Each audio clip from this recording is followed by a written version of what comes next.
हमारा बेटा सूरज की तरह हमारी जिंदगी में आया है। इसके आने से हमारी मोहब्बत और बढ़ गई है। चलो अब मुस्कुरा दो। इसके हाथ तुम्हारे जैसे हैं, नाजुक, नरम मुलायम। इसकी आंखें तुम्हारी तरह हैं, मोहब्बत और शफकत से लबरेज। अब उसकी माँ की देखभाल की बारी है। शाबाश, मुंह खोलो। गुड।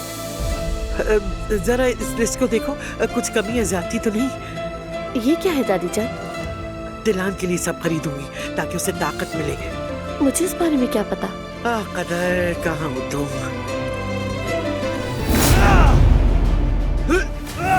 बहरान को इस बार ऐसा दर्द दूंगा कि बहुत पछताएगा।